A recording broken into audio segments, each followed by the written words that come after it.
السلام علیکم ورحمۃ اللہ وبرکاتہ۔ رمضان المبارک کا یہ آخری عشرہ چل رہا ہے اور رمضان المبارک کے آخری عشرے کی طاق راتوں میں یعنی 21، 23، 25، 27 اور 29 ان راتوں میں سے کوئی سی رات شب قدر کی ہوتی ہے۔ اس لیے ہر مسلمان کو چاہیے کہ اس رات میں زیادہ سے زیادہ عبادت کرے، اگر ہو سکے تو پوری رات عبادت میں گزار دے۔ لیکن ہمارے بہت سارے مسلمان بھائی، بہت ساری بہنیں ایسی ہوتی ہیں کہ جو پوری رات عبادت نہیں کر سکتی، اس لیے کہ بہت سارے ہمارے بھائیوں کو کام پر جانا ہے، کسی کو مزدوری کرنی ہے، کسی کو آفس جانا ہے، کسی کو اپنی دکان پر جانا ہے، اور ہماری ماؤں اور بہنوں کو گھر کا کام کرنا ہے، تو اس لیے وہ پوری رات تو عبادت نہیں کر سکتی، اور پوری رات عبادت کرنا ان کے لیے بہت مشکل اور دشوار ہو سکتا ہے۔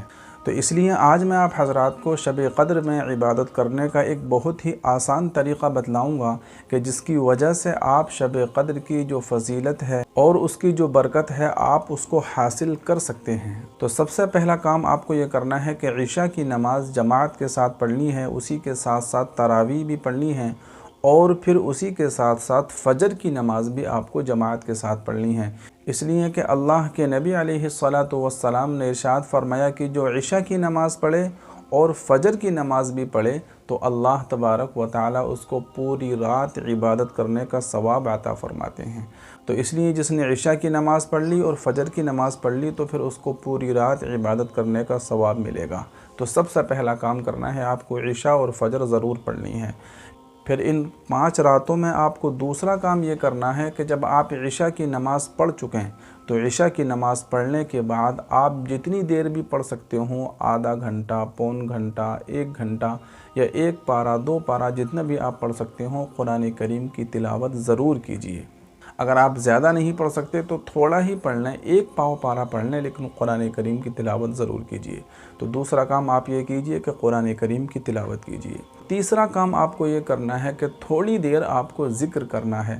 ذکر میں آپ سبحان اللہ، الحمدللہ، اللہ اکبر یا کلمہ طیبہ یا تیسرا کلمہ سبحان اللہ والحمدللہ، یا پھر اسی طریقے سے وہ جو کلمات ہیں اللہ کے نبی علیہ الصلاۃ نے بتائے ہیں کہ 2 کلمے ایسے ہیں کہ جو اللہ کو بہت پسند ہیں، زبان پر ہلکے ہیں اور کل قیامت کے دن ترازو میں تولے جانے میں بہت زیادہ وزنی ہوں گے، وہ سبحان اللہ و بحمدہ سبحان اللہ العظیم ہیں۔ تو ان کلموں کو آپ جتنا بھی پڑھ سکتے ہوں، تھوڑی بہت دیر ان کلموں کو پڑھ لیجئے۔ پھر جب آپ یہ کام کر چکے ہیں، ذکر و اذکار کر چکے ہیں، تسبیح وغیرہ کر چکے ہیں، درود شریف وغیرہ پڑھ چکے ہیں، تو پھر تھوڑی دیر اللہ تبارک و تعالیٰ سے دعائیں مانگیے، اپنی ضرورت اور حاجت اللہ کے سامنے رکھیے اور پوری امت مسلمہ کے لیے دعائیں مانگیے۔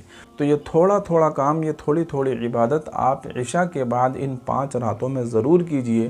اگر آپ نے یہ تھوڑا تھوڑا کام اور یہ تھوڑی تھوڑی عبادت بھی اگر کر لی تو یقین جانیے کہ آپ شب قدر کو پانے والوں میں شمار کیے جائیں گے، اور شب قدر کی جو برکتیں ہیں، جو فضیلتیں ہیں اور جو اس کے انعامات ہیں، یقیناً وہ آپ کو حاصل ہو جائیں گے۔ تو اگر پوری رات عبادت نہیں کر سکتے تو یہ تھوڑی تھوڑی عبادت ضرور کیجئے۔ اس ویڈیو کو شیئر کیجئے، اپنے دوستوں کو بھی بتائیے۔ السلام علیکم ورحمۃ اللہ وبرکاتہ۔